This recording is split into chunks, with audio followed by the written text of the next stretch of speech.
experts and to look at, in particular, to legal and risk issues facing the infrastructure industry, and to discuss what are the challenges and what are potential solutions, what is the new norm going to look like, and what could be done by FIDIC to support the industry in delivery of sustainable infrastructure.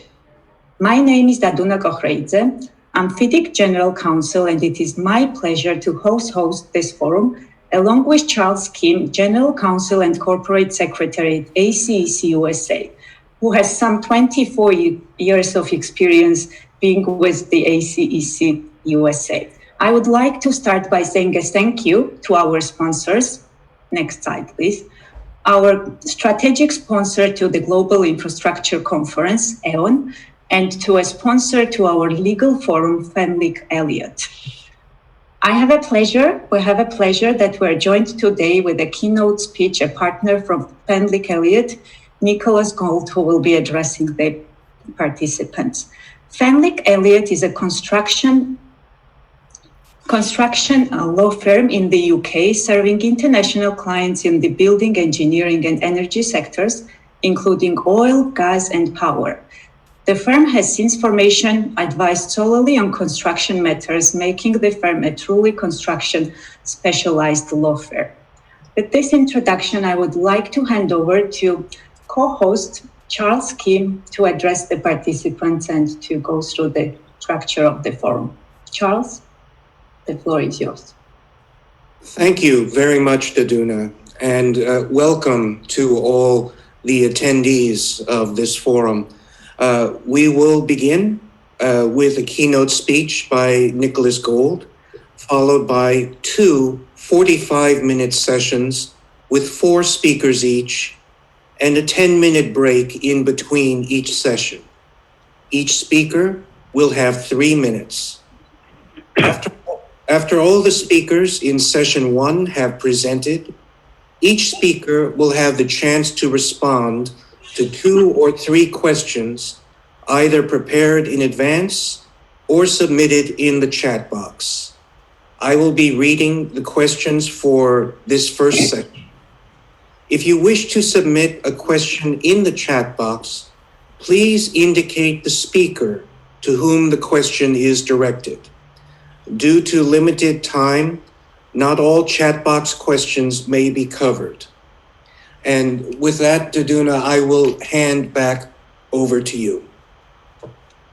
Thank you very much, Charles. Thank you for joining this forum today and to help us to host and to moderate. It's a pleasure to have you here.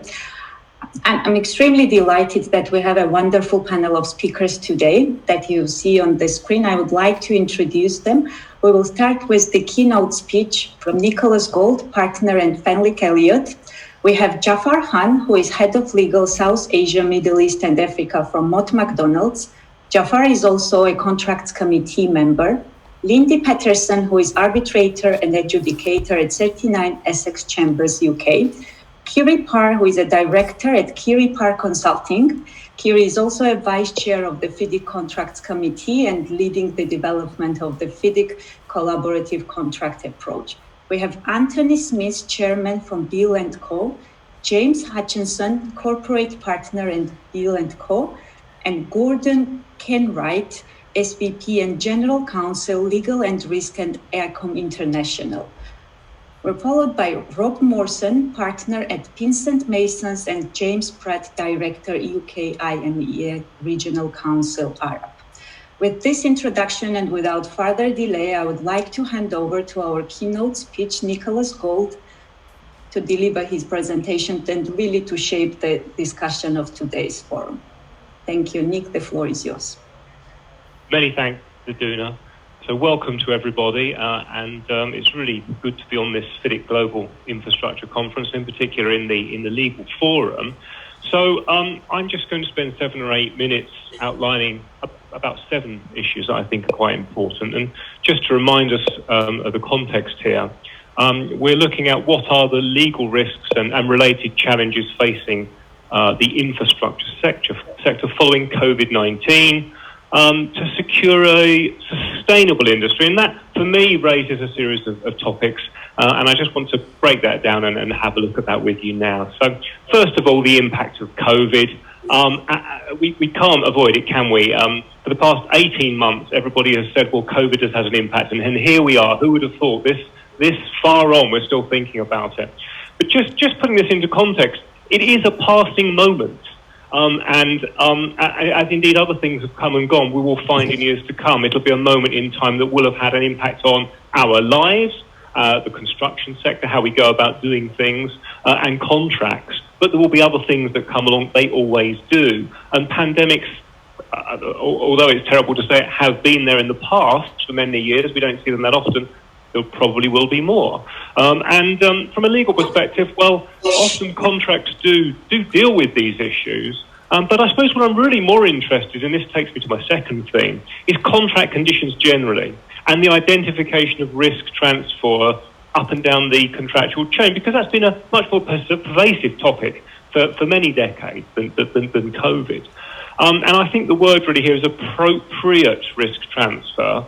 And I mean, as a lawyer, an engineer, this is how we think of risk, appropriately passing to the person who can deal with them. But I think it's pretty obvious to all of us that's not really what happens, is it? What happens is a risk is identified. The project sponsor, I don't always mean the employer owner, I mean those putting the funding in, if they spot a new risk, they want to pass it away from them and down the chain. That's not always appropriate, but that is what happens, isn't it? So the legal answer there is easy, the risk is passed, but does it do the industry any good? Does it work well for the project, and does it work so well for those involved? Not always. And I've seen examples where risks are passed down the chain, it happens, and those managing it can't deal with it. They don't have the asset base or the right insurance to actually back up what's been happening, and therefore those further up the chain find themselves with the problem. So we haven't managed to get beyond that. Third topic then is alliancing, and that's perhaps a newer way of putting partnering. So partnering started to surface in the 90s, and now we have alliancing framework agreements that overarch the contract and perhaps many contracts and relationships. And certainly, from what I've seen and the ones I've been involved in, there's some real success in looking at that in this modern way of who can actually not just bear the risks, but actually how you go about identifying joint goals and recognising that the owner needs the facility delivered on time and on quality. But the supply chain has to make a profit and be able to do what it does well. And where you see people interacting in that way, I think we're seeing greater project quality turnaround and better projects coming in on time and on budget. And certainly that's really worth exploring, because as we get beyond COVID, it's going to be quite important, I think, for all of us to look at projects and new projects and deal with some of the other difficulties that are around, not just COVID. And another one then is the fourth topic, and that for me is the insurance market. So now just focusing on the UK for a moment, we had the Grenfell tragedy here 4 years ago. The tower burnt down and 72 people lost their lives. And it begged the question afterwards as to why did the building burn so quickly and what was wrong there? And there's a catalogue of problems, actually. We then discover that many other buildings are like this in the UK, and you will have seen other buildings burning. Dubai's had some as well. And what you realise on these tall towers with cladding on the outside is that they don't always have fire breaks in the right place. They don't have the right approach to fire safety. We've also discovered that there are many other buildings that haven't burned down, but if they did, they'd have the same problem. And the insurance market has reacted to that more and more in the past few years as they've understood what's happening. And that's becoming quite a difficulty also. It begs the question as to who checks? Who really checks that these buildings are fire safe? And the answer is several different people, but not in a joined up way. So that's an issue in the UK, and actually from the international work I see, I think it's a problem in many locations around the world. Then there's the resources. I mean, whether that's COVID or beyond COVID, again, looking at the UK, we had Brexit. And if you look at the Brexit issues, and I suppose COVID, we've really started to notice quite recently shortages of appropriate labour. But actually, worldwide, there is an issue about materials, costs of materials, And looking just a little bit further in relation to that, I suppose then we need to be thinking about training people, that is the labour and the specialists on site, training the specialists, because if we're now working from home more and you're a junior engineer and you're not in that environment of being surrounded by the more experienced people, it's going to be more difficult to learn. It's going to take longer to learn. So we need to think about how that is dealt with in the future. In other words, post-COVID world solutions for training are required.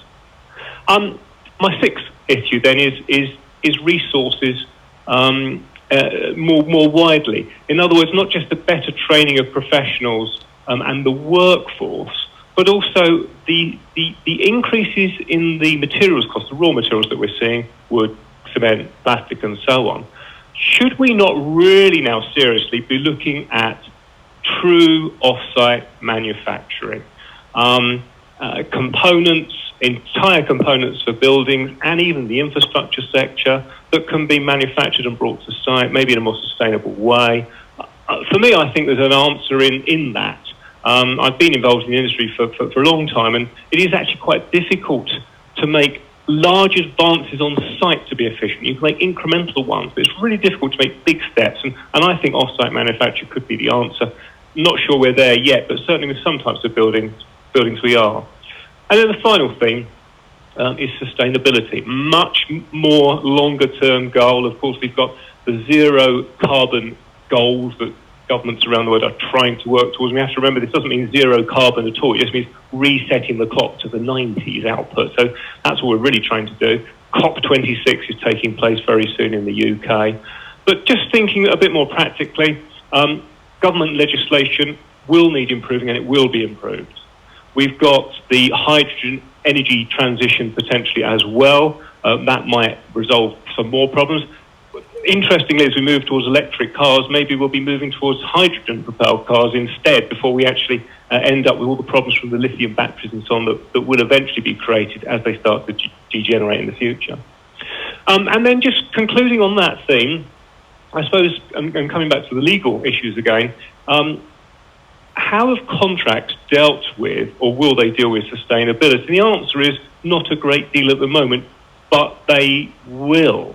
And I think off the back of government legislation, we're going to start to see benchmarking of companies, the supply chain, a project or projects, and then we're going to see contract terms that will develop off of the back of that. And they're already there. So, for example, if you were to look at the Chancery Lane Group, they have developed a series of plug-and-play sustainable terms. So, for example, you might see green baseline clauses. In other words, a certain level of output that you have to achieve to be on the tender list at all, or to remain involved in the project as a contractor, a supplier, or engineer even.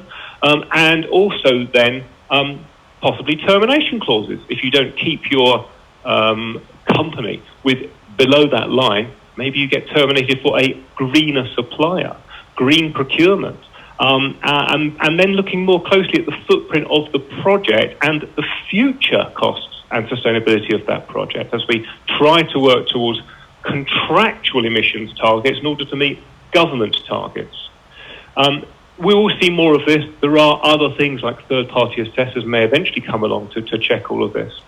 I'm just going to finish with one last point, and that is I have a colleague working in Norway, and for them it's become more real. They are unable to win a project unless they switched entirely to electric vehicles.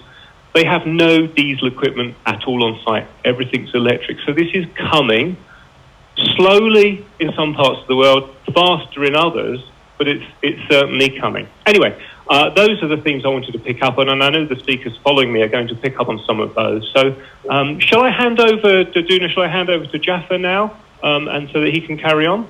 All right, thanks. Jaffa, over to you.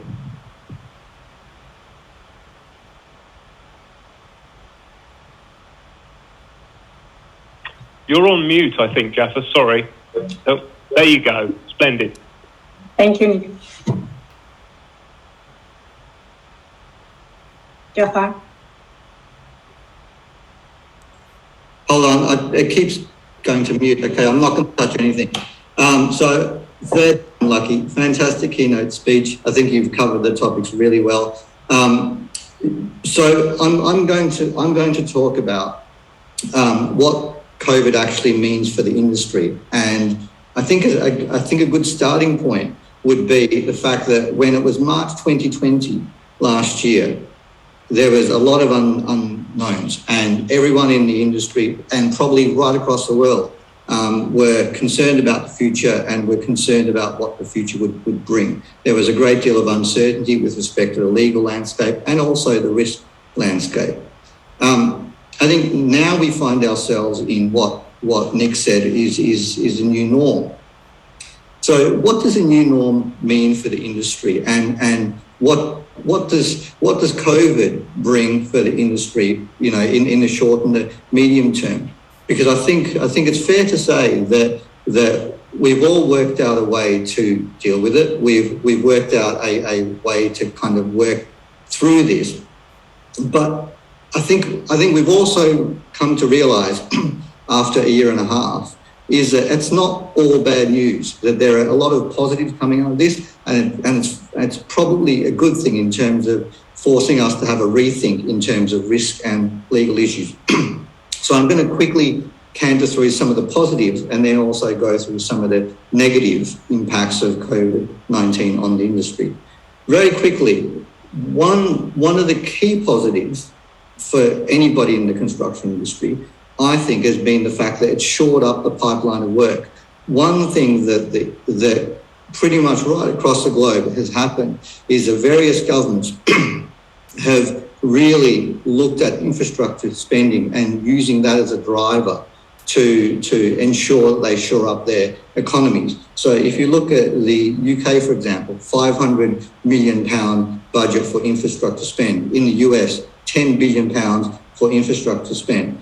Australia, 1.5 billion Australian dollars for infrastructure spend. That has meant that all of us in the industry have got a strong pipeline of work. And so that's clearly good news for the industry.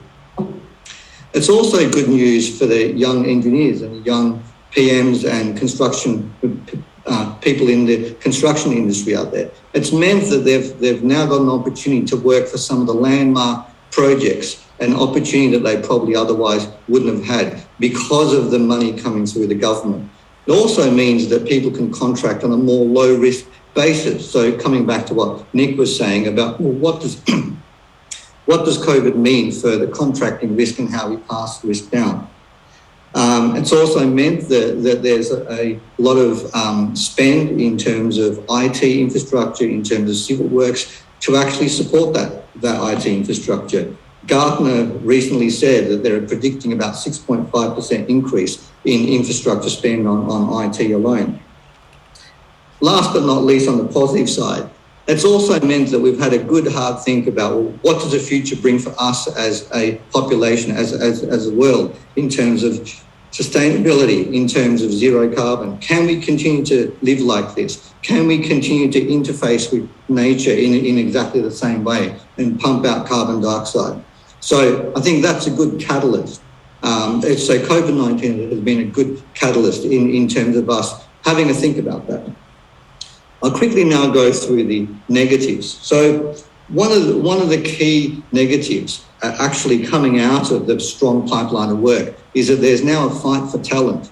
The talent is asking to be paid more because there's more competition. There's not enough people in the industry to service this huge pipeline of work. So that's causing issues in terms of the actual cost of delivering the services and the works.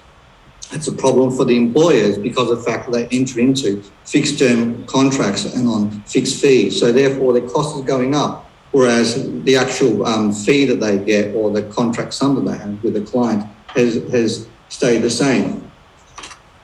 As Nick was saying, the other key issue is the fact that we're all working from home. Junior staff actually need some mentoring. They need the opportunity to learn. They need to be with the senior people, so that causes issues there.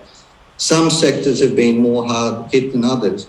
The obvious ones being aviation, airports, rail infrastructure, oil and gas, infrastructure around the city centres, real estate, for example. So it's had a clear negative impact on those particular sectors. It's brought to light issues around how we contract and how we pass down risk, in particular around force majeure, around change of law, and how risk is actually shared between the parties, which has led to more contractual disputes. So that's been a clear negative, and that will probably continue to be so for a number of years yet, until we find a better way of working and until we find a better way of managing contractual risk. And last but not least, certainly for the large projects out there, they rely on bank funding. For those who worked on PPP projects, banks clearly don't like uncertainty. They will enter into a contract and want to make sure they get paid. So this uncertainty, the fact that there's less clarity around pipelines in terms of making sure that the project company recovers its revenue in terms of usage charges, etc. That is creating nervousness around the funders and impacting on the pipeline of work on the PPP and the large bank-funded infrastructure. Thank you very much, Jafar. May I invite Lindy to share her thoughts?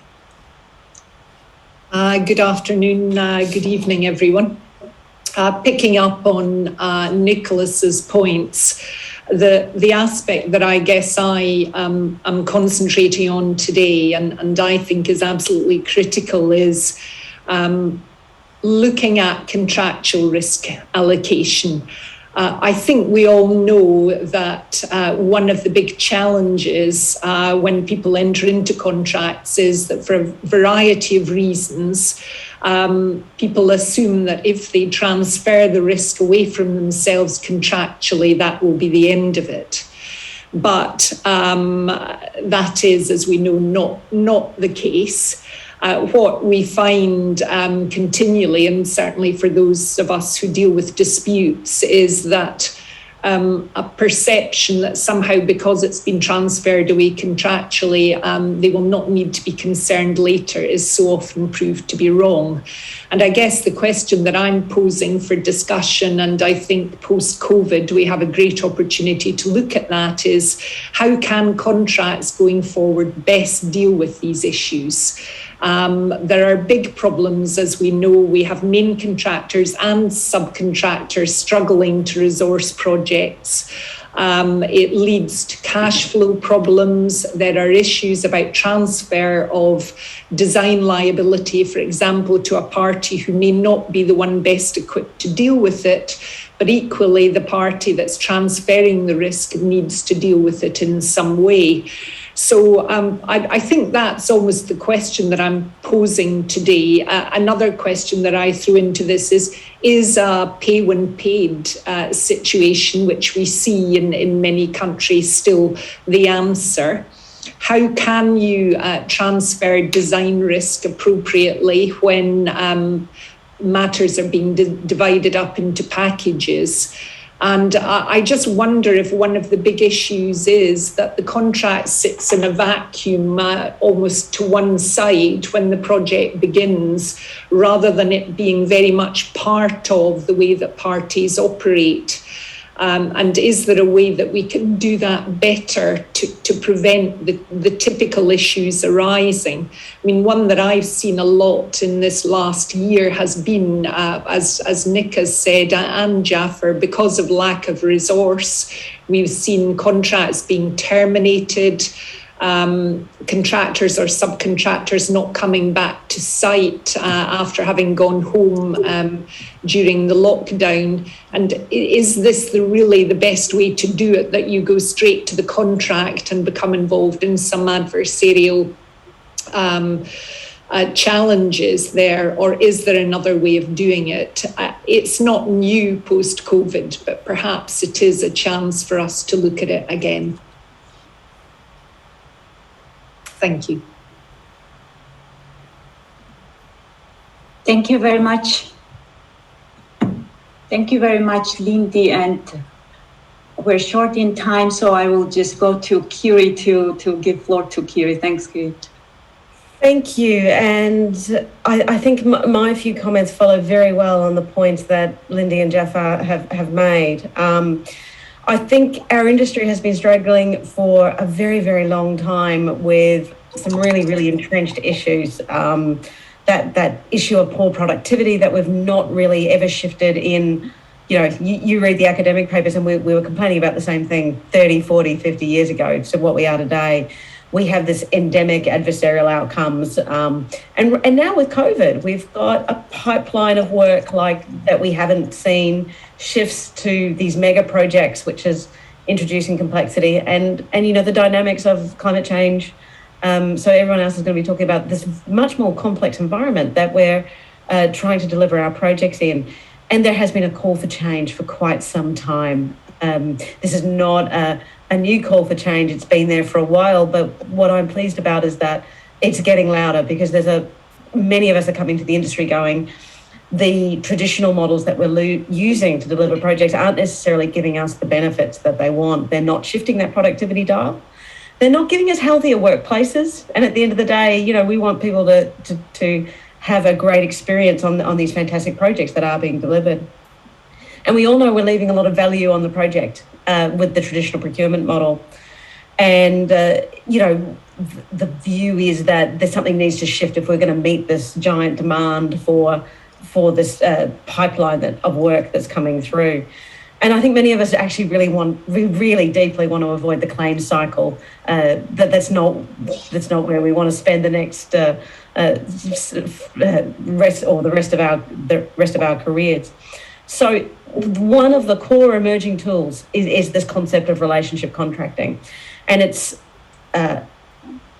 not necessarily new, and people think about it as new. It's not quite the new kid on the block, and maybe this in and of itself says something about the construction industry. We've been playing with relationship contracts for well over 20, 30 years now, and arguably we should be well past the early adopter phase, but we are still struggling with taking them on as an industry. What these models are doing, and which I think is really, really interesting, and I think we have to be very, very careful of words and labels that we're putting around them, is that they're trying to tackle some very deep underlying behavioural issues that are about when you try and bring companies together to deliver projects. So for me, what collaborative models are really tackling are some really core underlying principles, such as the alignment of the parties' interests. If people have commercial and financial interests that are aligned to the same goal, then they're more likely to act in the interests of that goal. And traditional models don't do that. They actually break parties apart in terms of what their interests are on that project. They really drive joint decision making. So one of the issues we have is who's making decisions on projects, and we are very, very fractured models. We've really struggled to bring issues to the table and be proactive about our decision making, and things are very linear in the decision making. We struggle with the early identification of problems and solving them, and that's a flow on from that liability allocation. What are the things that you will do to avoid liability? And one of the things you do is you don't bring issues to the table. So that's one of the things that the collaborative models are trying to do, and very much they're trying to reduce fragmentation, silos, barriers between participants, because we know that when you get a great group of people who know their stuff, have the expertise, they can bring different solutions and be far more creative if they're allowed to work together and to try things out. So that's kind of what we're really trying to do with relationship contracts. We're trying to really try and tackle some of the underlying issues that are getting some of the outcomes or the poor outcomes that we've been tackling with our industry. And there's no doubt that it's going to become increasingly complex. So the challenge for the lawyers, and this is my challenge for every lawyer around the table, is to work out how, when your project needs a different approach, to work out that that's the project that needs the different approach, and be willing to put down the traditional tools and to explore relationship contracts.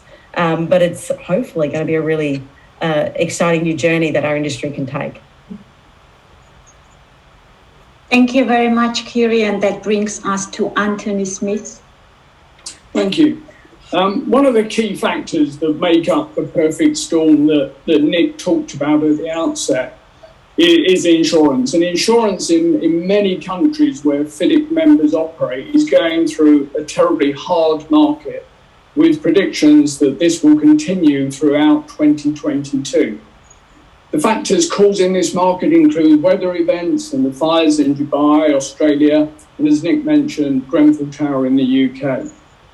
And it's not just a question of high cost, it's also a problem as to the extent of the cover and the exclusions from cover imposed by insurers, particularly where fire engineering is involved. So the whole market's here. What do we do about it? In no particular order, we're advising clients, prepare for your renewal now. Don't wait until a month or so before that renewal. That will be too late. And renewal needs a lot of preparation. You should have a detailed statement of your risk management policies and consider an independent audit by a specialist consultant as to your systems. Provide that audit and case studies on your projects to showcase to insurers the quality of the work that you're actually doing. And be prepared to explain where claims have arisen, what you're doing to make sure they don't happen again. All of this work needs to be done in conjunction with your brokers. And it's a long-term project. And you need to build a long-term relationship with the right insurers. You should not be looking to chop and change every year based on costs. And you may have to accept that in some years, you're going to have to take the pain of that higher premium. And in that case, don't just sit on your hands and wait until next year and hope it'll get better. You must continue to meet your insurers throughout the year to build the relationship that you need. Take them to your offices, show them a few of your projects, and demonstrate why you are a good risk. And if you do all of that, you've got a better chance on your next renewal. I suppose they're just some obvious pointers that FIDIC members could be doing to help themselves. But what else can you do? Certainly, you need to spend more time on looking at your contractual terms. Make sure that your scope is no wider than it needs to be, and make sure your limit of liability is as low as possible and watertight. If you're involved in buildings, then perhaps you should be taking some corporate advice about setting up a separate company that deals purely with your fire engineering risks. And you can explain that to clients, that if we don't do it as a separate entity with lower limits of insurance, it'll infect the whole business. It's our insurers that are driving this. Blame the insurers. And finally, what else can we do? Well, I think we should be considering different forms of project insurance. It shares the risk with others. It's still expensive, but maybe it'll enable you to transfer some of the costs, some of the risk to an overall insurance pot. Thank you.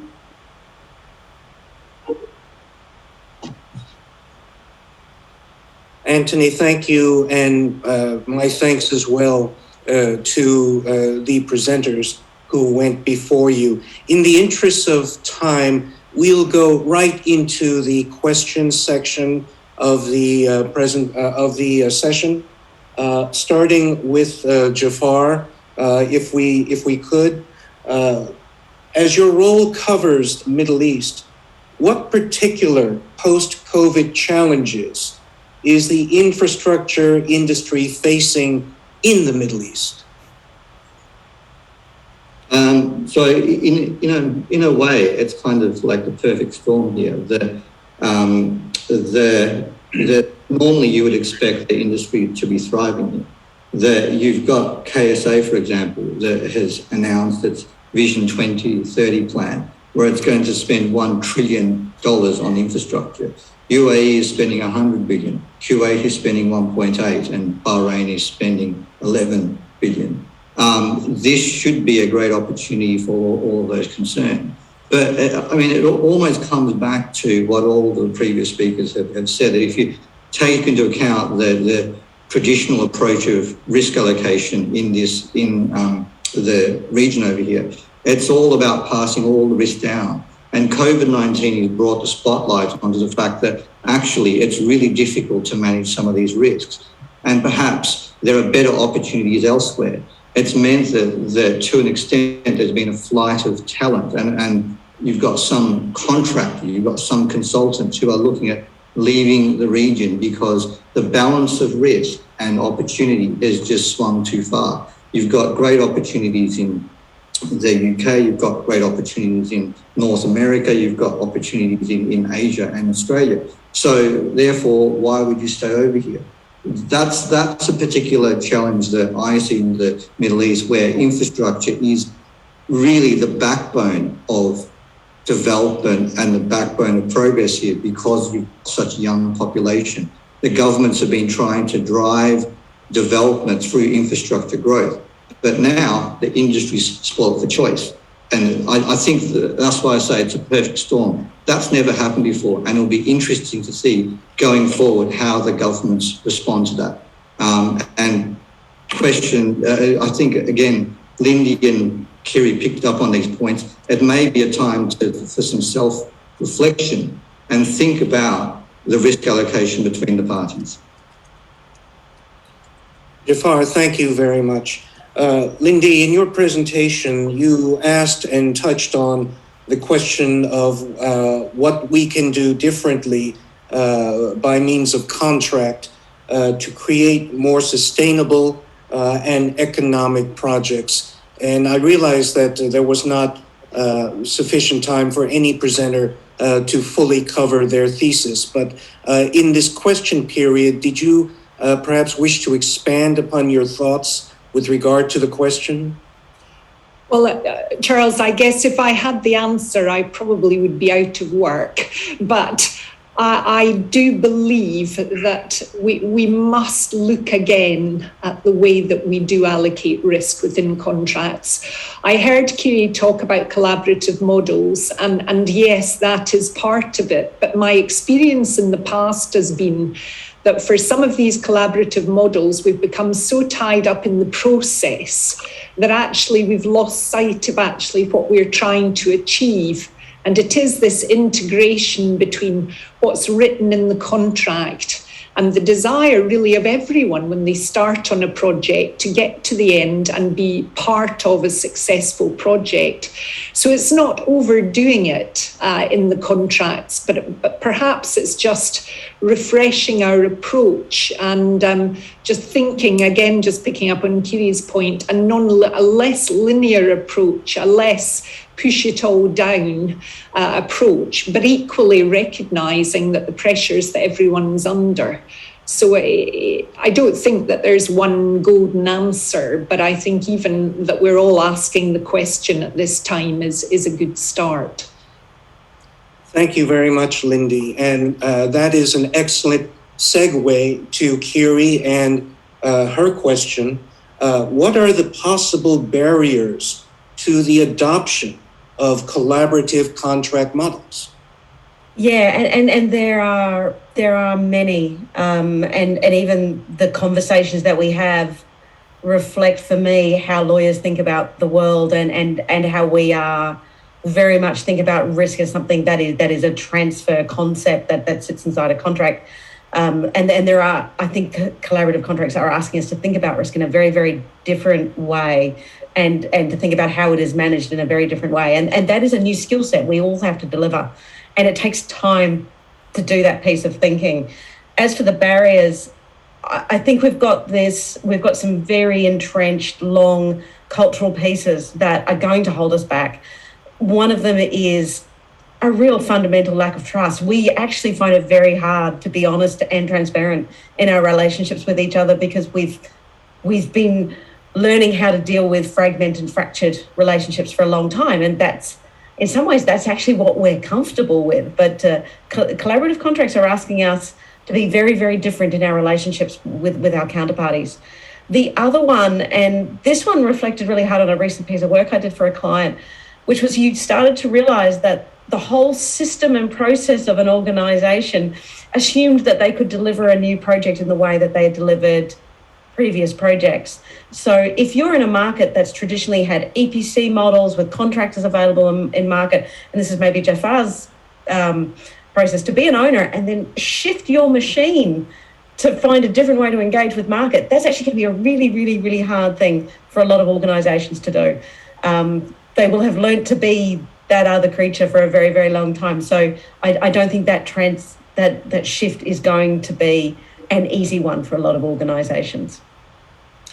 Kiri, thank you. Anthony, we have about 4 minutes left for your question and also to give each of the presenters a chance to share some takeaways. So, Anthony, your question is, I simply cannot afford to pay the premiums that I am being asked for.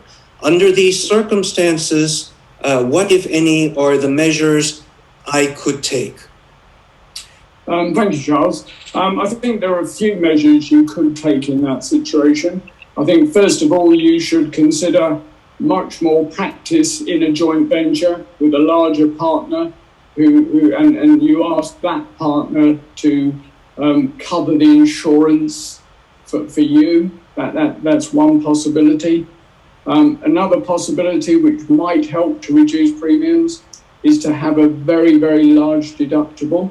Now that may be something which the very large consultants can afford to do, but some of the medium-sized or smaller consultants may have to start to do that in order to get a reasonably priced premium. And I think finally, very unpalatable, but really, if we all know that professional indemnity is one of the 3 or 4 highest overheads for any professional business. If you really can't afford it, then I would suggest you consider merging with somebody, because size definitely has an impact as far as insurers are concerned. Thanks, Charles. Thank you so much, Anthony. Panelists, we have 2 minutes left on the clock. Just time left for a takeaway soundbite from each of you, starting, please, with Jafar. Yeah, I think the common theme here is clearly the fact that because we're talking about uncertainty, uncertain times, the question is, well, what can contractors and consultants actually do? What can they be expected to do to manage this risk? And if that is quite limited, then I think we need to have a long, hard look at the basis upon which we contract and the basis upon which we allocate risk. Thank you very much. Next, Kiri, if you please. Well, mine follows on from Jafar's, where I think that we are going into a more complex environment. We need to put down the tools that were solving the problems before and really lean into picking up some new tools and thinking about the world differently. Thank you very much. Lindy, if you would. Gaining a better understanding of the benefits of working together. I think through discussion, education, examining contracts. And Anthony, if you could bring us home once again. Thank you very much, Charles. I mean, my view is that we need better behaviours from everybody involved in the project. But how do you get that? I mean, in my view, the only way you're going to get that is if you start with behavioural workshops, whereby you require every single member of the team, whether it's the owner, the contractor, the engineer, have got to come together and undertake to work together in a workshop, a few workshops, and I think that will lead to better behaviours and people being more prepared to enter into the sorts of contracts that Kiri and Lindy have both talked about. Anthony, thank you very much. Daduna, we are at 8:35, so I will return the presentation to you. Thank you very much, Charles. It's right about the time for a break. We'll go on short 10-minute break and we'll resume at 2:45 Central Eastern European Summer Time. See you in 10 minutes back. Thank you.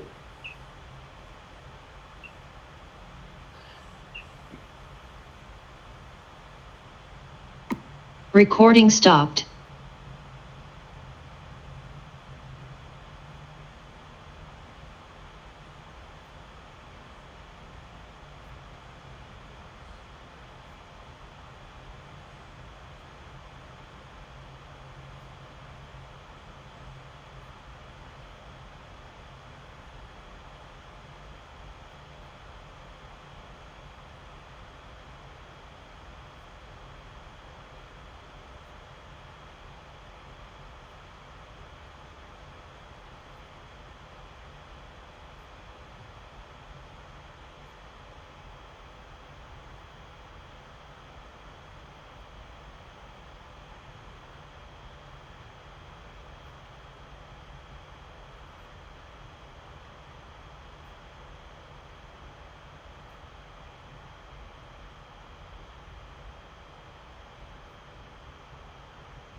Можете становитися? Так, ну.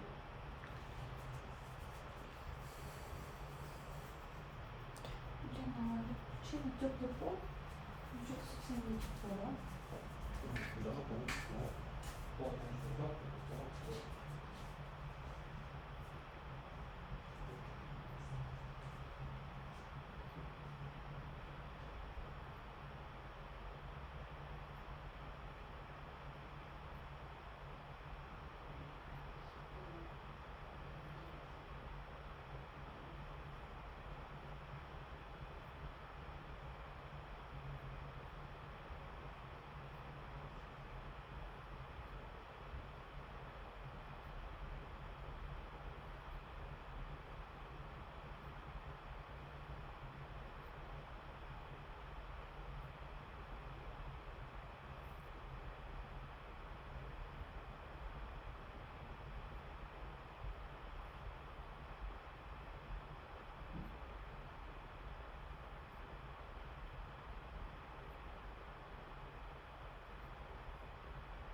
Recording in progress.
Hello, everyone, and welcome to the second session of this FIDIC Legal Forum.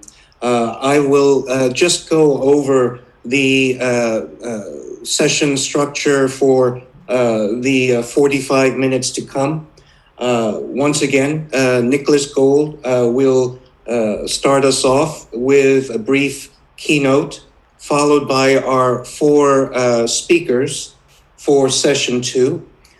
James Hutchinson, corporate partner of Beale and Company, Gordon Kenwright, SVP and General Counsel, Legal and Risk International, Rob Morrison, partner of Pinsent Masons, and James Pratt, a director, a regional director with Arrow. The subjects covered this afternoon will touch on the resource issue in a number of different aspects. As well, in addition, James will cover sustainability, including the zero carbon goal, government legislation, and related subjects. Once again, each speaker will have 3 minutes. And after all the speakers in session 2 have presented, each will have the chance to respond to questions either prepared in advance or submitted in the chat box. One note, depending on available time, answers to questions may be presented verbally or via the chat box. However, again, due to those same limitations, it is possible not all chat box questions will be covered. And with that, it's my pleasure to reintroduce our keynote speaker, Nicholas Gold of Fenwick Elliott. Many thanks, Charles. Thank you. And it's nice to be back then in this second session here. I'm only going to take a couple of minutes. It's really a reminder just to focus us all on what we were talking about earlier. So we're looking then at what are the legal and risk-related challenges facing the infrastructure sector after COVID, and in order to secure a more sustainable industry. So I had 7 topics that I raised. The first was COVID and the impact of COVID and moving beyond COVID. The second then was contract conditions and, you know, the sort of harshness with which they have developed over the years. I don't mean the FIDIC conditions, I mean the amendments that people make and the risks that people push down the chain. And that, of course, really is the theme here, the risks. Can the parties manage the risks? And then that took me on to the third topic, which was alliancing, maybe alliancing, and the developments in alliancing that I've seen that have been so successful might be the new way forward. But we still have challenges. And beyond just COVID, the fourth topic was the difficulty faced by the market through the construction industry because of the insurance market hardening up, and Anthony covered that very well in the last session.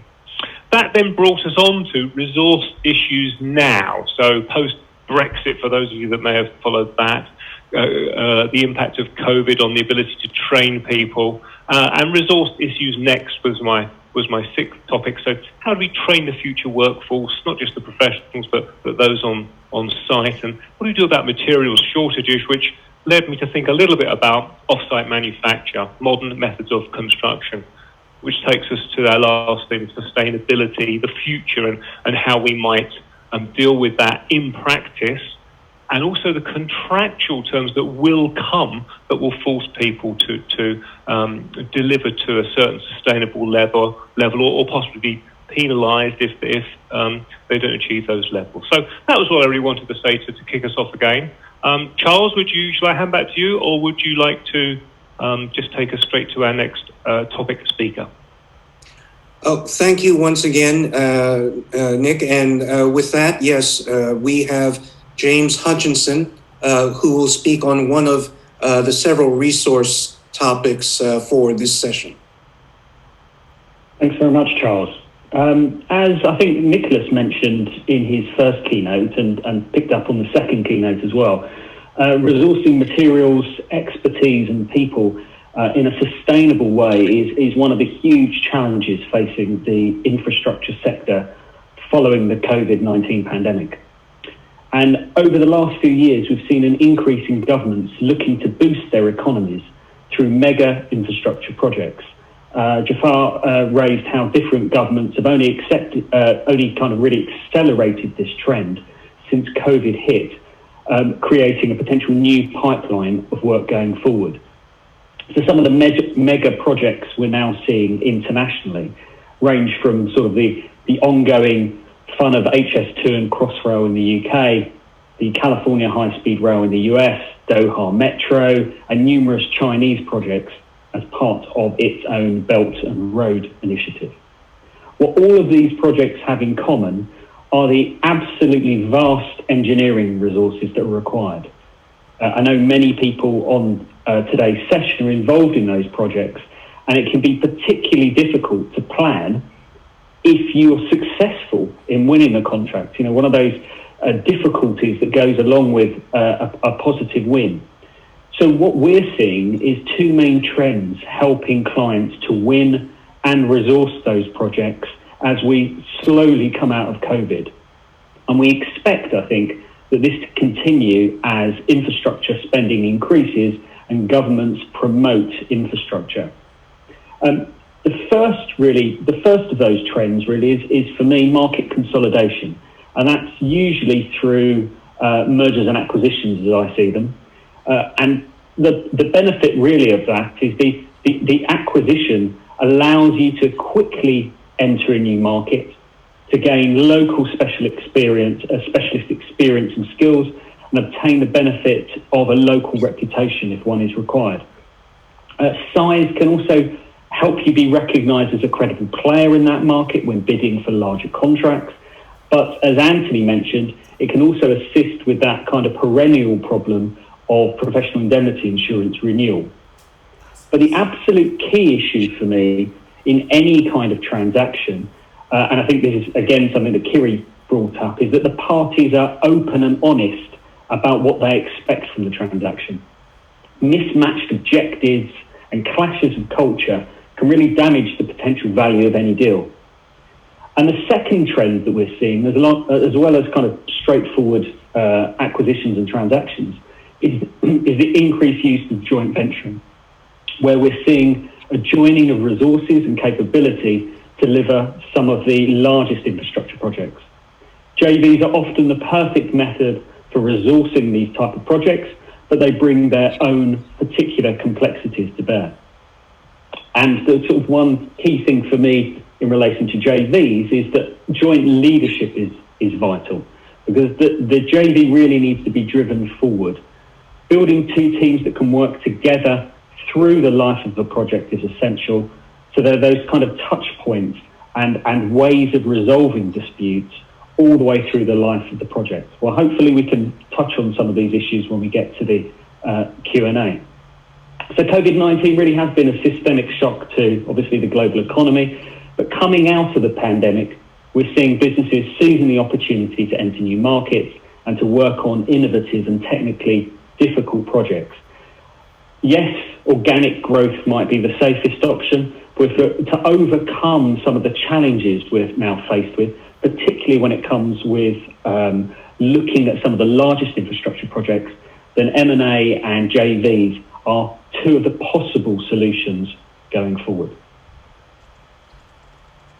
James, thank you so much. And with that, we will go directly to Rob Morrison, who will continue on this theme of resource issues, focusing on training of professionals, workforce issues, and true off-site manufacture. Rob, the floor is yours. Charles, thank you very much. I suppose when we look at this, we have to, first of all, I come from this very much from a transactional lawyer perspective, focusing most of what I do on procurement rather than disputes. So perhaps that may, in one way or another, explain some of the things I'm going to say. The other thing is, I think we need to think around resource issues against a few background themes. So the first thing is that we are in a global economy. COVID has shown us that for sure. And we have very different experiences around that. And although we're a global economy, we have competing interests at national level, at regional level, at continental level. The second thing is that global infrastructure delivery does not have a shared platform. Each country has its own competing interests, each country has its exigencies, and at best we can probably divide ourselves into, as much as I don't like that, but developed versus emerging economies. We then start thinking about how developed economies are the recipients and the deliverers of infrastructure, and emerging economies are so broad amongst themselves that, again, deliverers and recipients of infrastructure, other than China, though, largely receivers of infrastructure. And then the last thing that I want to just put into this, we all speak a lot about what the ideal position is, but unless you're able to translate those ideals into delivery, they remain just that, ideals. And a lot of that to me comes through training. And we've raised the theme of training of professionals, and I'm going to say that professionals include lawyers. And as lawyers in particular, we need to think very differently about how we advise our clients around delivery of projects. I see as-built environment professionals being a lot more open to new ideas than perhaps lawyers often are. As lawyers, we tell our clients how to think about risk, but we tend to think about risk in a particular theme as well. COVID isn't something that just happened. It did just happen, but it's not the only thing. It came off the back of an industry that was already plagued in so many ways. So we need to focus on training perhaps now more than we had before. How do we deliver it? Of course, this is a FIDIC platform. FIDIC does an excellent job in that, and so do many other organizations, but we need to ensure that the delivery is correct. And I think that goes back to the theme that we were talking about earlier. Lindy raised it, Kerry raised it, Jafar raised it, around rethinking how we allocate risk. And to me, risk isn't a binary discussion. It's not one or the other party. Very often it's shared, and we don't appreciate that sharing. So when it comes to training, I think what I'd like to see is more of a trend in that direction. The second theme for me is the workforce. And workforce for me, especially post-COVID, sort of becomes, Kerry raised the point of productivity, that's always been there for me, but availability and training become important as well. That is an issue that we think about differently, but not just in the scenario of COVID, more generally. We've got so many things that change the way in which we think about projects now. Nicholas mentioned lack of materials, increased cost of materials, another one. The developed world seems to think so differently versus the emerging economies around rise and fall in cost and who carries contingency for that. And COVID has shown us that it doesn't just stop a project, it increases the cost of a project as well. So we need to think differently. And then the last point to me, which is one of the most interesting ones, and again, Nicholas has touched on it, which is this move towards true off-site manufacture. And to me, the reason why that's so interesting is because COVID hasn't acted as a catalyst for that. We've always had that coming. It may have acted as a catalyst to some extent, but we've always had that coming. But in the context of emerging versus developed economies, we think about off-site manufacture very differently.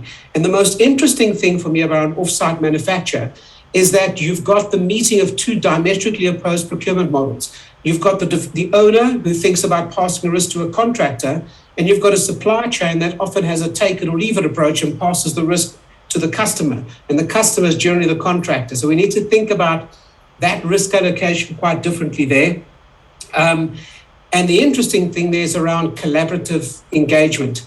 Supply chains aren't generally collaborative. We often talk about collaborative engagement between employer and contractor. If we're going to have true collaborative engagement, we're going to see off-site manufacture becoming a real thing going forward.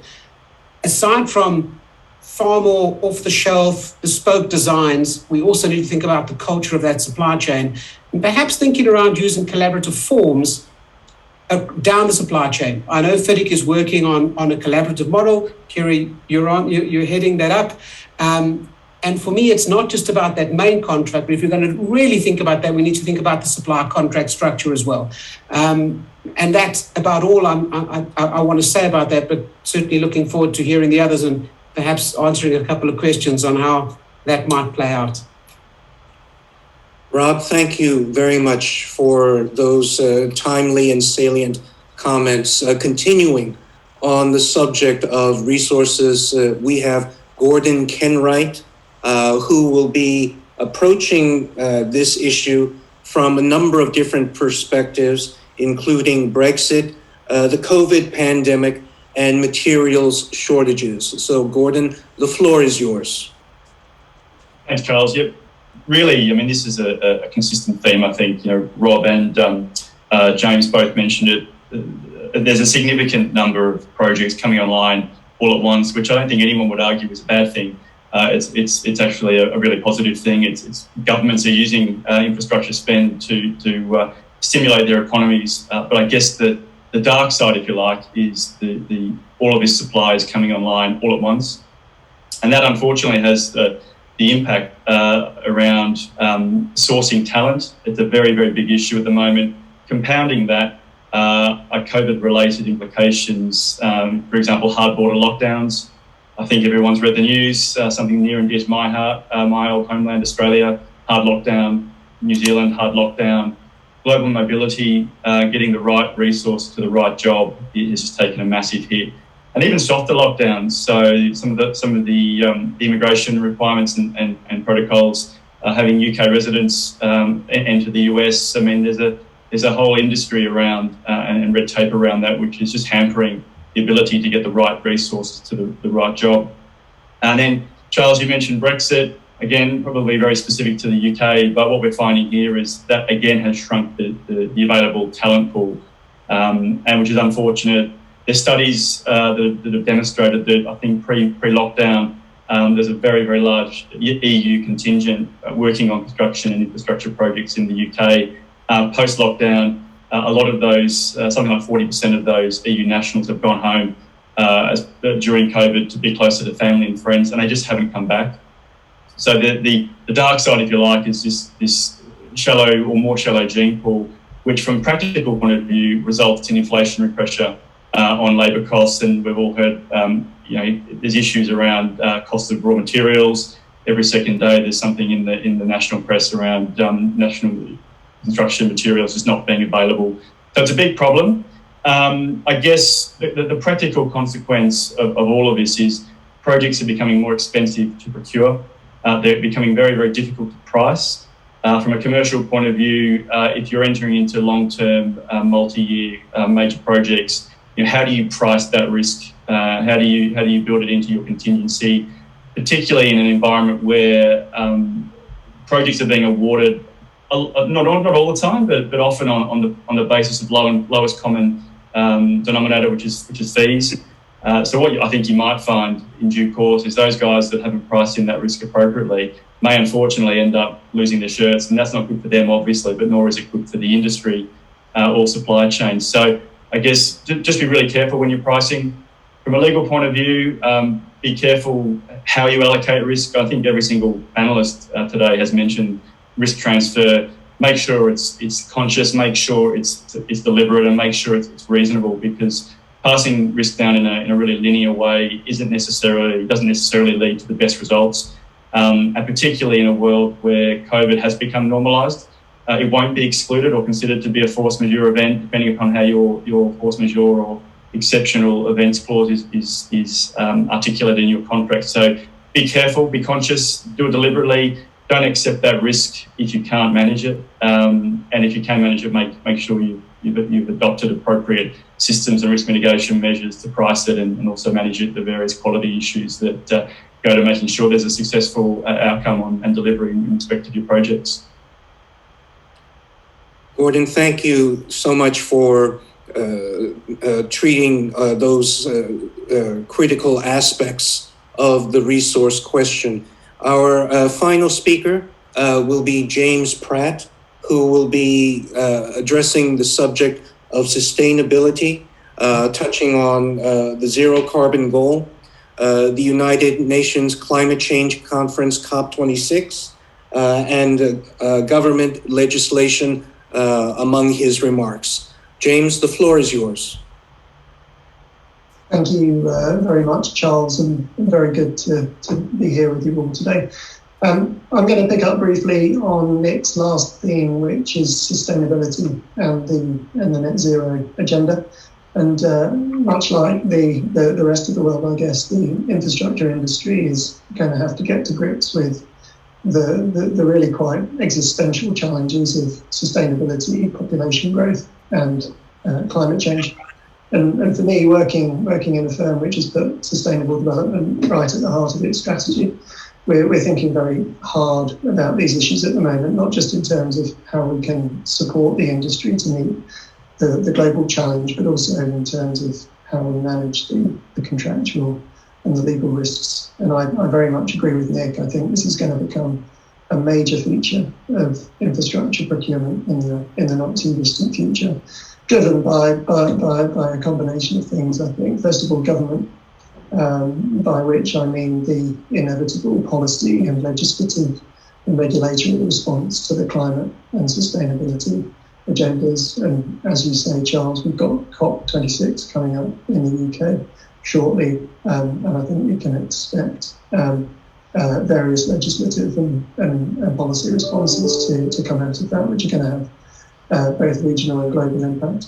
But secondly, driven by clients in terms of stipulating their own contractual requirements, and that's going to be driven by a number of things, I think, including the regulatory environment, reporting requirements on corporates, some of which, as we know, are about to become mandatory here in the UK, judicial intervention, which we are already starting to see now in the cases against both governments and corporates, and also simply clients wanting to do the right thing. And finally, I think the other driver is finance, and Jafar has already made the point about project financing. And I think green finance in particular is going to become quite influential in driving the sustainable infrastructure agenda and the contractual requirements that are likely to grow up around it. Taking carbon and climate change as particular topics, which are of course not quite the same as, but closely linked to sustainability. As we see it, the contractual and legal issues fall broadly into two camps, and this is broadly the formulation that's adopted by bodies like the TCFD as well. First of all, transition issues, that is, issues arising from the transition to a lower carbon economy, so decarbonisation and the net zero agenda. Second of all, physical issues. And in the context of infrastructure, that's primarily about the resilience and adaptability of infrastructure assets to be able to cope with the future impacts of climate change. Taking the first of those, on transition, we're already starting to see, I think, things filtering into contracts, and Nick's already mentioned a few of them. Net zero clauses, we're starting to see whatever that may mean as a term. KPIs linked to carbon, liquidated damages linked to carbon targets, and termination for greener supply clauses as well. And I think this is going to quite quickly move from being dealt with as a sort of general boilerplate type issue through clauses like compliance with applicable laws to specific ESG compliance requirements, and ultimately specific clauses relating to decarbonisation and no doubt remedies for failure to comply as well. In relation to transition, there's also the stranded asset risk, which is about whether the infrastructure that we're designing and building now is going to be long-term economically viable, depending on future carbon regulation. And we're already starting to see some litigation growing up around those sorts of issues. And then on the physical side, there's of course a very real question around the physical impact of future weather and climate on infrastructure assets, and how contracts should seek to allocate the risks around that. For example, typical design life clauses are increasingly going to have to be based on very explicit assumptions being made around future weather and climate scenarios. So, in short, I think this is a very complex and multidimensional problem, and it's a challenge that the whole industry is really going to have to grapple with over the coming years. Thanks, Charles. Back to you. Thank you, James, and my sincere appreciation as well to your fellow presenters for this session. At this time, I will hand the session back to Duduna, who will be guiding us through the questions for the panelists as well as their final takeaways. So Duduna, the floor is yours. Thank you very much, Charles, and thanks to everyone for sharing your views. I see Nelson Ogunshakin, the CEO of FIDIC, have just joined us, and I will definitely take this opportunity to give word to Nelson to address us for a few minutes. But before I do so, I wanted to pick up also on some comments received through the Q&A chat from the participants, and in particular, I pick up a few here that Husni Madi, who is also a vice chair of the Contracts Committee, is sharing his view that in his opinion, the Middle East and globally, one-sided and imbalanced contracts in breach of the long-held principle of balanced risk-reward allocation is the problem. And there seems to be several other comments in relation to the same, saying that to completely agree with Mr. Madi, it appears that sometimes low competence and this insufficient awareness qualification of contract drafters may cause long-term issues during the implementation of the project. And that all, again, and Nick also mentioned and addressed that point as well, as goes down to the training and capacity building and understanding the contract and risk sharing and passing down that sometimes could come through the particular conditions, trying to put more risks down to the other party. And bearing in mind the FIDIC golden principles in this regard is reminded to are important and paramount in using the FIDIC forms. I just wanted to pick up on those points. Nelson, may I take this opportunity before we take the questions to the attendees to have your few words to address the audience? Duduna, thank you very much. Sorry for crashing into this program. I have not invented the system that can create a mini-me yet. So there is 3 forums going on, the main forum, and then we've got these 2 forums. And somehow I'm sort of jumping from one to the other.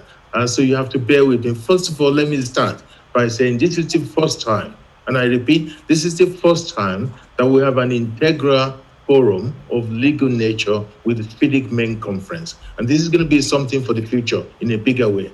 Second point, I want to say massive thank you to our sponsor, which is actually very pleased to see that we have sponsorship from Nicholas and his team and for supporting this particular issue. Most important, say thank you to all of you for participating in this forum, because traditionally you talk about FIDIC and you talk about FIDIC contract. What I wanted to do is to emulate what is being practiced by ACEC, because I've been to their function several times where they have a dedicated forum, action-packed with 50 or 60 legal counsel debating the big issue that may foresee or they see as challenges. And some of them will be contract-related. Some of them will be really about risk-related. Some of them are particularly to do with insurance issue. Some is to do with corporate issue. Some is to do with M&A and legal due diligence. So I'm trying to foster a little bit of that. Charles, please forgive me. I'm not too heavy to say I'm copying what the ACEC has done very well. So to that end, I said, who can I call? Let's call our friend Rob, Nicholas, James, and the rest of it for you guys to help us. But more important, I want to connect more to the legal counsel in our industry because I still feel there's an opportunity for us to do more. You would have seen that in the last 3 years, FIDIC has made some strides to change, and we are changing in the very, very difficult circumstances. A lot of the things that we are doing now, we couldn't have done them 3 years ago. You know, when you listen to Bush earlier on, he said, who would have thought that we can come up with vaccination that will solve the world problem in less than 12 months? And that is the challenge that we have. There is a lot of challenges that the industry is facing. The subject is about decarbonizing our industry. There's a lot of questions from the chat room that talks about how can FIDIC contract address this within the contract. I'm not quite sure. You guys are an expert. Whether there's an opportunity to do that, I'll leave it to you for us to chew over that.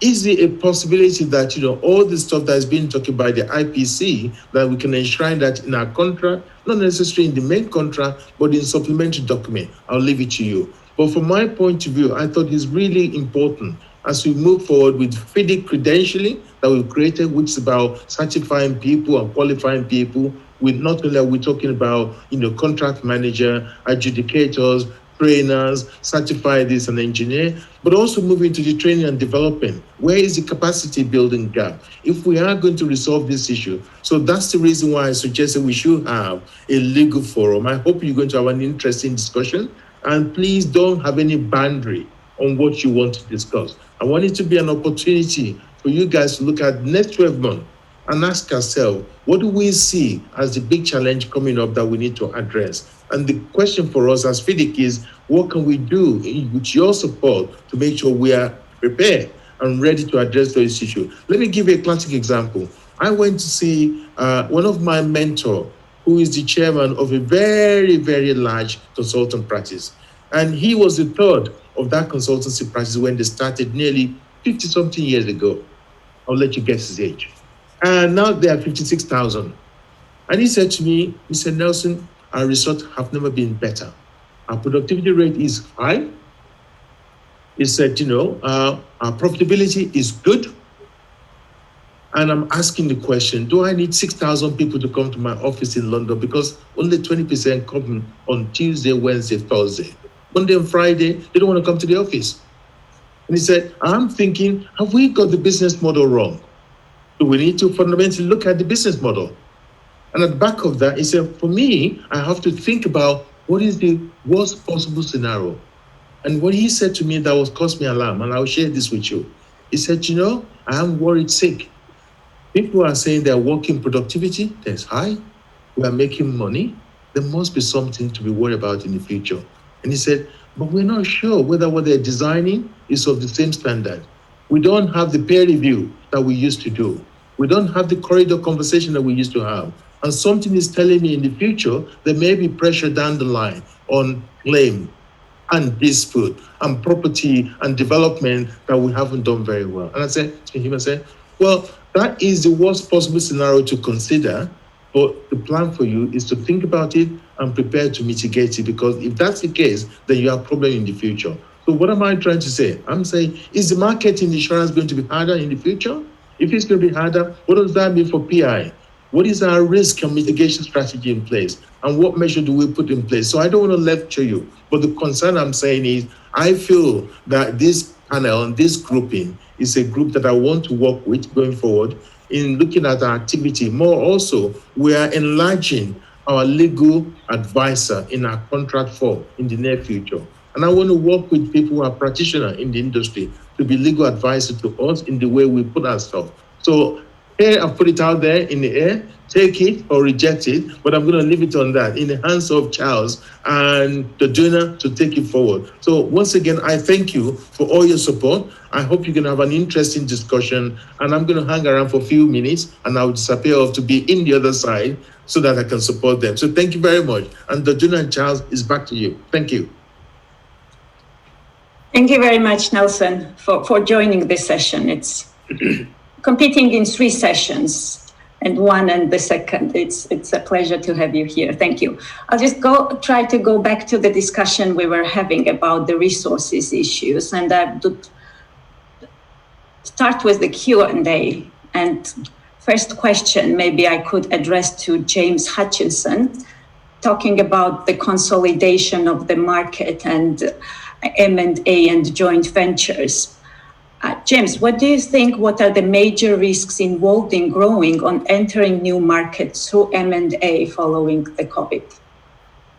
I think really, thanks very much, and thanks to Nelson as well. I think the risks are the sort of the same ones that have been that kind of thread through all the conversations today.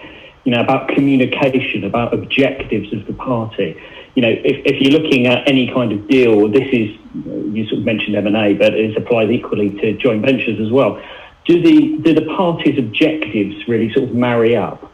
If we're looking at a transaction, is one party looking for an exit and another one and looking to realise value, and is the other one expecting a management to stay on and be the main driver? Nicholas mentioned, and I think a couple of other people mentioned as well, about risk allocation in contracts. Absolutely the same thing applies in M&A and joint venture agreements. Is there the correct risk allocation on the transaction? If you're dealing with a transaction where there is, for example, a US acquirer acquiring a UK or European business, they have a different approach to risk allocation, whereby it is a lot more buyer friendly than a transaction in the UK. And if someone is coming into a new market, do you understand the dynamics of that market so that those kind of elements are married up? The other sort of risk factor that I just bring up is, do you do enough due diligence? I'm always of view that, before you enter into any kind of contract, what due diligence have you done on the other contracting party? And if it's a transaction, do you understand what you're buying? There's lots of kind of template due diligence questionnaires fly backwards and forwards, but is that really the key risk that you should be thinking of on the project, the contract, the deal? It's really important for there to be, a single management team involved that can take a kind of overall view, an overall management of a due diligence and risk process. Thank you very much, James, for sharing this view and on the resources issue, and Gordon also touched upon those. And what would it take to resolve the resourcing issue, Gordon, if you would elaborate on that? If you had a magic wand, I'd take that. But I think it's a very complicated issue, obviously. I think primarily a lot of the problems we're seeing are due to the various lockdowns, which are absolutely necessary whilst we vaccinate a large enough proportion of our populations. But there are some parts of the world in particular that I think are lacking a bit of courage in that respect, and or their vaccination programs are lagging where they should be. So I think really that the key is a very efficient and wide-scale rollout of vaccination programs, which will help us to achieve something close to herd immunity, if not herd immunity. And then also in between, the use of innovations like COVID travel passes and the like to allow the industry to mobilise the best talent to the appropriate projects, because I think one of the presenters earlier mentioned the potential for quality issues if we don't have the best people working on these jobs, and that's a big concern of mine. And obviously, it doesn't take a genius to work out that poor quality may lead to litigation down the track. So it's something I think that's in everyone's best interest to avoid. Just picking up on Brexit very quickly, I think it's unfortunate in many ways, but I think we need to encourage governments in particular to take a more global approach. I think many governments are reverting to sort of old nationalistic tendencies, and as we've seen with Brexit, that has a very adverse impact on the industry, which we really need to avoid.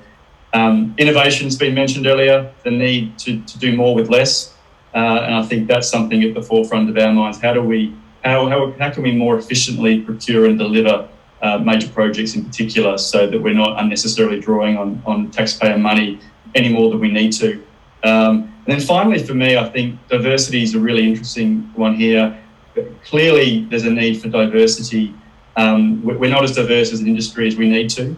And I think my personal view is we'll never reach our true potential if we're not diverse. So how do we encourage more women and minorities to take up engineering and the sciences, which will then lead through to more qualified professionals and a broader gene pool from which to choose from for these major projects?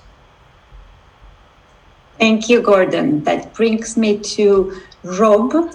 Rob, you spoke about the off-site manufacturing, and do you think that with the move towards the off-site manufacturing, how do you envisage any significant change in the way the projects are procured?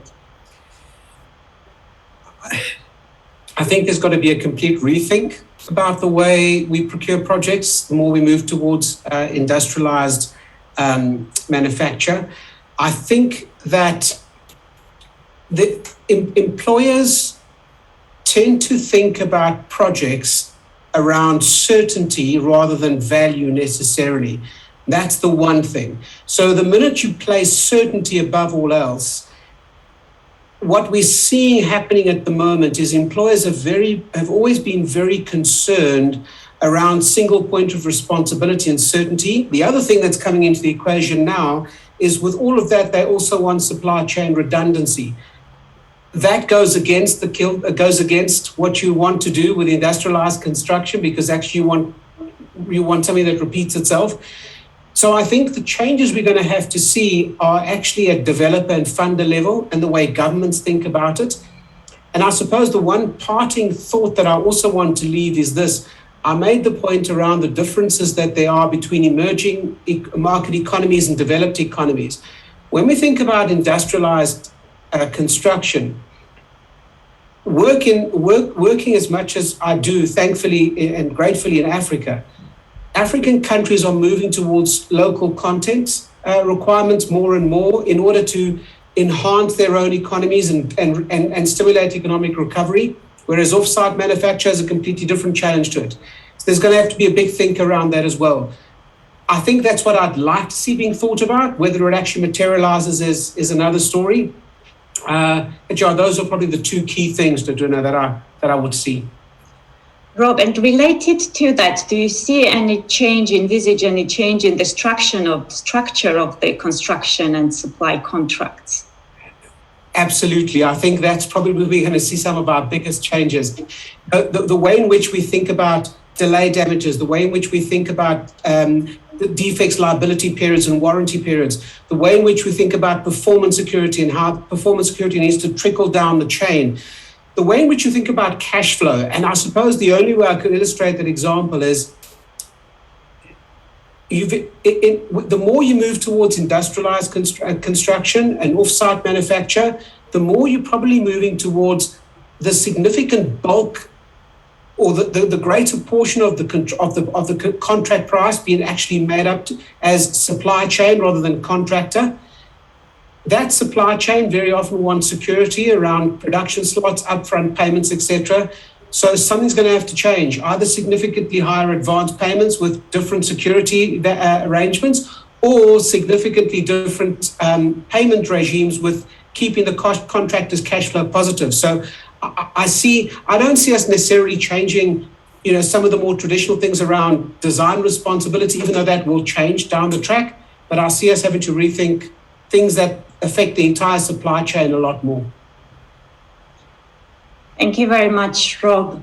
James, I'd like James Pratt, I'd like to go back to the sustainability and sustainability goals and to think through, and if you can share your view on what do you see as the key risks the industry is associated with sustainability, climate change and net zero agenda, and also in particular, what role can lawyers and engineers play, and what role can the contractors play to achieve the sustainability goals?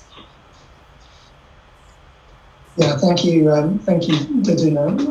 On the first part, as I've said, I think the risks break down into these two broad categories, which the TCFD have helped us define, which are transition risks and physical risks.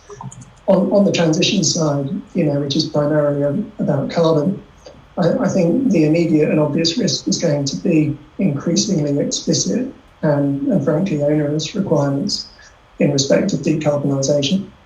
And these are going to be driven by government regulation, by client requirements, and also by finance. And we're already starting to see some of those filter through.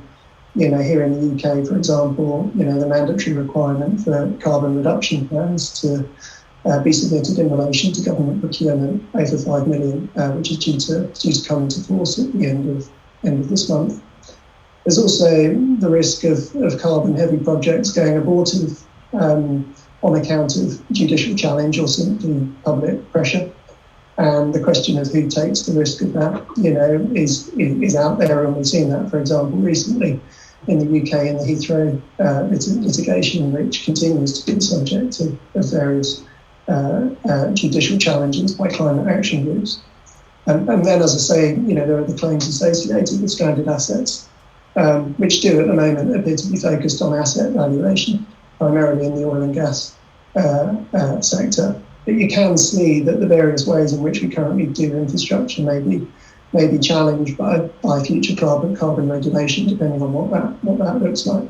So I think the solutions that the industry adopts now do need to take account of that. But as Jafar has already alluded to, issues like change of law and force majeure do come into play.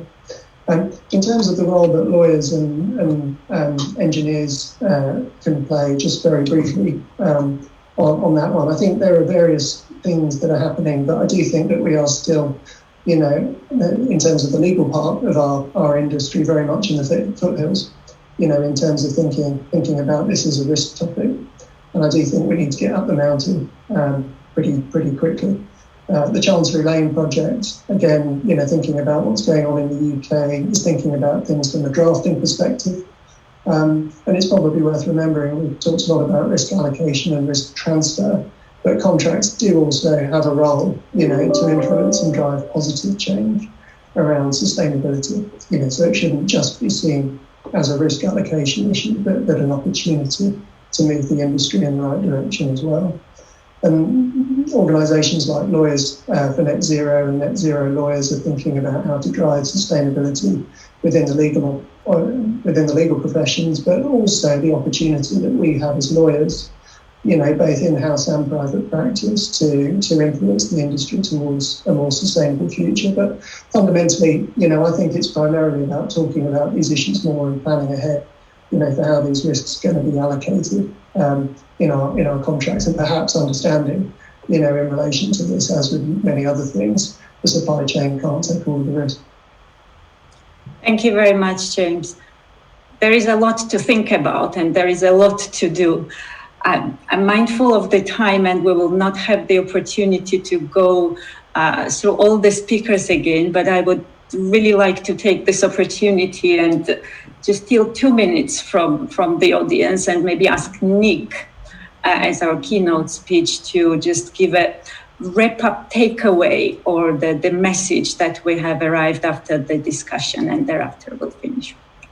Okay, thanks, Duna. Well, I think just looking back at the topics we've talked about, it's clear that they are on everybody's minds, and from the questions that we've heard also that people are thinking about these issues. And of course, it's easy to talk about problems and challenges of COVID and sustainability and so on, but actually we're at a great point here, aren't we? We're kind of coming out of them and entering a new phase, and all these challenges really are things that we should be looking at as positives in terms of the way forward. And there's always good things that will come out of challenges, and I think we're going to see more alliancing, more people working together, better ways of distributing and looking at risks. And we're going to have to do that in order to meet government targets around the world for greater sustainability and modern methods of construction and appropriate insurance that fits all of that. Sure enough, things will keep changing, but hey, that's what we're all here to try to cope with and deal with and find ways around. So thank you very much to Tuna, and thanks to all of the panel speakers. It's been really interesting, really stimulating. Thank you very much, Nick. Thank you to all panel speakers indeed. Thank you, Charles. Thank you, Nick, and thank you to everyone. And I'd like to take this opportunity to thank again our sponsors as well, our Aon, Fenwick Elliott, and our media partner, Infrastructure Global. Thank you, and I believe and will see each other soon, and we'll continue this discussion in the next sessions and forums coming up. Thank you. Thanks, everybody. All the best to you. All the best to the attendees. Thank you. Thank you very much, everyone. Bye-bye. Thank you all. Bye. Ciao. Thank you all. Bye-bye.